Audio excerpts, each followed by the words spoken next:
Wala nang maraming paligoy-ligoy pa, diretso sa punto na. Maiksi lang ang komentaryo, pero diretso sa punto. Maraming kuro-kuro, may tiwali, may totoo. Dito, sa puntong diretso tayo. Punto, diretso. Itong si Congressman Puno, Ronaldo Puno, nagre-reklamo. Ini-express niya yung reklamo ng mga kongresista. Kasi sa interview sa kanya ng DZMM, tinanong siya kung susuportahan niya yung impeachment laban kay Sara at saka yung grupo niya ng mga kongresista. Ang grupo kasi nito yung NUP. Marami yan, maraming kongresista yan. Yung mga trapong kongresista, member niyan. Sa amin, yung mga trapo dito na kongresista sa Camarines Sur, Villapuerte, members niyan ng NUP, kagrupo niya ni Puno. Ha? O ngayon, sabi ni Puno? Sabi ni Puno, parang hindi sila ganado diyan na suportahan yung impeachment daw ni Sara. Hindi daw yan walang maaasahan daw diyan sa impeachment na yan. Bakit? Marami daw silang problema eh.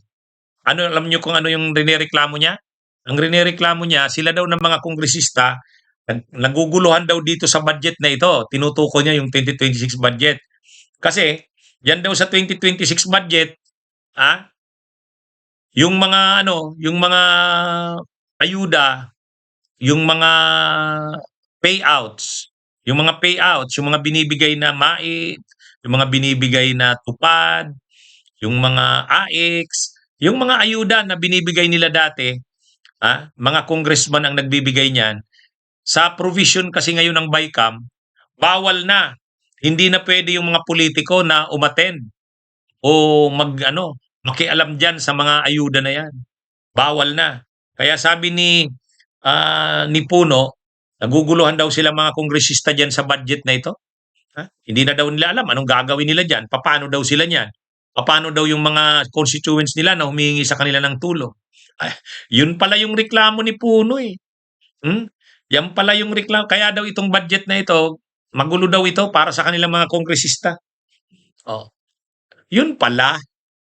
Kaya naman pala hindi makakasuporta sa impeachment ni Sara dahil naguguluhan sila sa budget na yan. Ibig sabihin, yung mga gusto nila hindi nasunod. Parang hinanakit yata ito ng mga kongresista.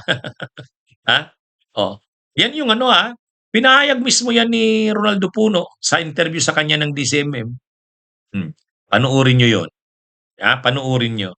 Ngayon, kasi alam mo, ang problema kasi namin ngayon sa House, marami, no? Dahil dito sa nangyari dito sa budget na to, maraming mga alinlangan ngayon, hindi malinaw sa aming mga congressman paano kikilos, ano? Halimbawa, dun sa atin mga health assistance natin. Yung ginawa nilang report sa BICAM, parang medyo napagbawal na lahat ng mga public officials, hindi lang congressman, sa pagtulong dyan sa pag-implement ng mga projects na ganyan. Ngayon, kung alam kung paano ginagawa yung mga yan, alam niyo na maraming trabaho, office work, verification, libo-libo ang involved, na ginagawa dyan. Na yun ang ginagawa namin sa Congress. Kaya tumutulong ang mga congressman sa mga ahensya natin na gawin ito. Opo. Kung tatanggalin kami dyan, hindi namin alam sino yung gagawa ng trabahong magiging bakante, no? Kawawa naman yung napakaraming mga kababayan natin na umaasa rin dyan kahit papano. Bawa sa amin, every week, dati sa nakaraang 6 na buwan lang, nung ako'y congressman, every week siguro mahigit 2,000 yung natutulungan namin. At paglista lang yan, pag-verify ng list, padala mo sa DSWD, approve nila, tanggalin nila yung iba, balik sa'yo, padala ka ng pangalawa, 2 ikot yung listahan na yan bago i-approve ng DSWD, hindi na mangyayari yan. Tapos, alam mo, yung mga pagbabawal ng mga campaign material, pangalan mo, dati nang nandyan yan. Hindi naman talaga ginagawa na yan. Nandyan na sa mga dating patakaran ng DSWD at DOLE yung mga yan. Pati sa Department of Health. So, minsan, Alvin, hindi ako nakapunta dyan sa mga payout na yan. At hindi naman sa ayaw ko pumunta, pero alam ko bawal So, hindi kami nagpupunta. Tama yan yung pagkakasabi niya. Kasi sabi ni Puno, ang dami ng problema ng bansa. Huwag na muna yung impeachment na yan. Sabi nga mga kongresista, yung budget, ang gulo sa amin yan. O, sabi niya. O, kasi humihingi ng tulong sa amin yung mga constituents namin. Paano namin bibigyan? Saan kami kukuha niyan?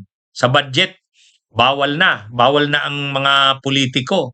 Tulad nila na ah, ano daw, umattend sa mga payouts o makialam sa mga payouts ng mga ayuda na yan. Hmm? Eh, paano na daw sila niyan? Kaya actually, ah, dito lumalabas talaga dito, itong budget ng 2026, maraming reklamo ang mga kongresista diyan. Unang-una yung kanilang mga projects hindi na nasunod. Ah, hindi na nasunod yung kanilang mga projects. Tapos yung mga ayuda na dati sila ang may control, mga guarantee letters ng MAEP, yung mga AX, yung mga tupad, wala, hindi na sila pwede. Bawal na. O kaya medyo masama ang loob ni Puno.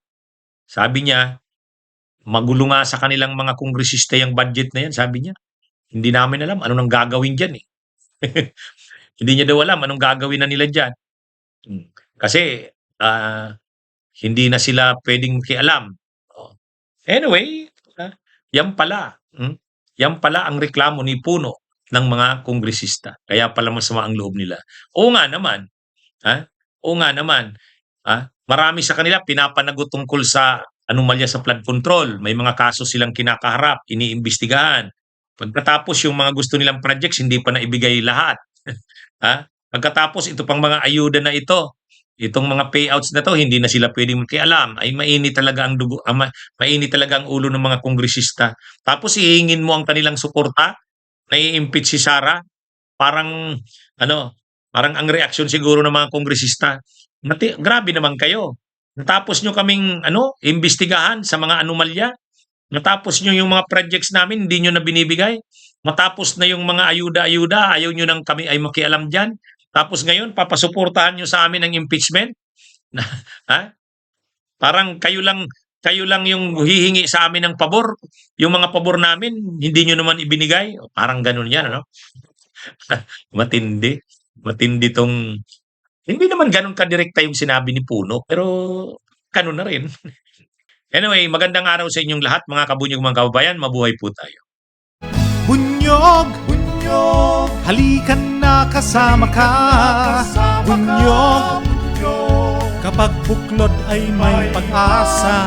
Luzon, Visayas, Mindanao, isa ang pananaw. Sa bagong Pilipinas ang bunyog isisigaw. Bunyog.